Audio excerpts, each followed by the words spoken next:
And hello again, yet another crossover minute, same place, same date, almost the same time, several back to back today.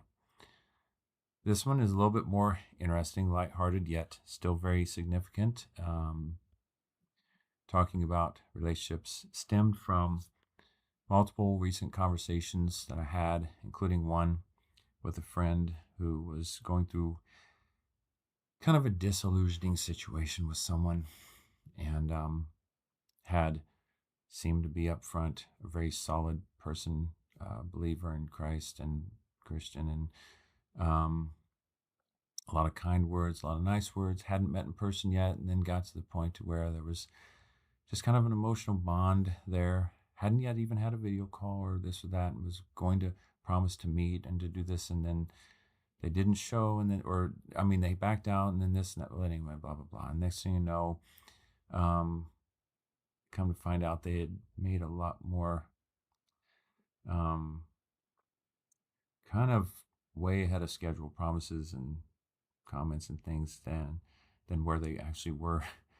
And hey, it's easy for us to get caught up in situations unwittingly, and especially if we really want something, or really, or maybe come from a deficit or a codependency tendencies, or loneliness, or just really, oh man, finally someone, understand.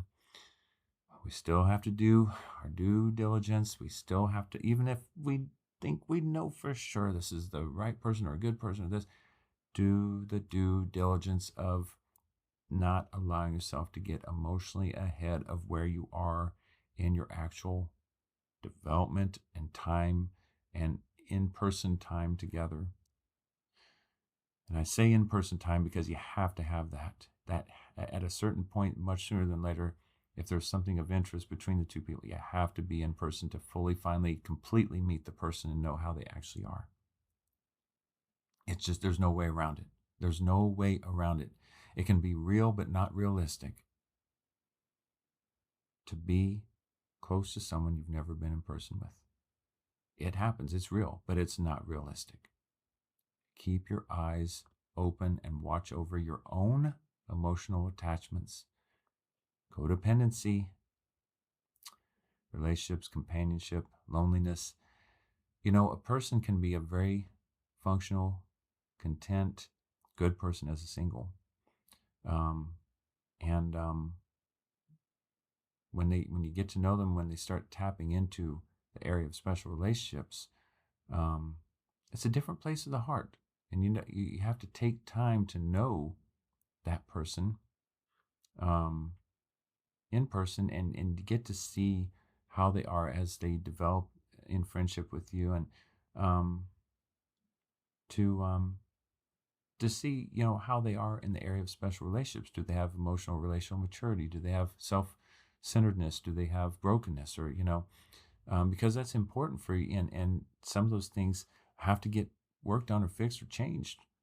Some of those things may not be as bad if they're not in horrible conditions. It can be worked through in healthy relationship and guidance with God, but some of them not. It's gonna hit a wall or a dead end. It's not gonna end pretty. It's gonna be hard, and then it's gonna require emotional and relational maturity from your side to say, we need to back up. And then they may say, oh no, and it's this whole thing you have to deal with and be firm and set boundaries, and you're gonna feel bad, and you're gonna have emotional bond yourself, and then you're gonna, next thing you know, long drawn out situation that should have never been in the first place, or could have been nipped in the bud. Oh boy, how it can so easily happen, even when we have learned and grown. I understand. So I'm just saying this to reinforce and remind you, reminding us of basic principles. Do your best to not allow yourself to get ahead of where you actually are with them, as far as your time with them, how long you've known them in person, as well as through other means of communication. Keep an eye out if they begin to talk or interact with you in such a way, especially if you haven't met them yet or even had a video call with them yet. Talk in such a way, or make promises or plans or certain things that touch places of your heart that should be much further along before going there. Talking about certain things, or including flirting, or as well as, significant plans or thoughts or whatever, Now, again, I'm not talking about walls. They're just healthy, kind, but firm filters and boundaries, and holding accountability and not being afraid to say, when someone does say something beyond where you're at, say, I don't know if that's where we're at right now. We're not really far enough along for you to make a promise like that or talk to me like that. Appreciate your kindness or your thoughtfulness, um, but let's make sure we know each other more first before we go there. And you can still continue along unless it was pretty extreme, where it's like, whoa, that's a red flag, or it's like you have to. And then if they respect that, then there may be some emotional, relational maturity. Be like, hey, they respected that, and if they go say, yeah, that's right, actually, or whatever, but if they're hung up on it, like, gosh, well, when can we? Or when can we hold hands? When can we hug or kiss? Or when can we, whatever? Or when can I flirt with you and say these things? Or, you know, or if they just flat out, they just persist in it in some other, that would be stop sign. Just be true to dignifying and respecting yourself and your intimacy, not just physical intimacy, spiritual, mental, and emotional intimacy.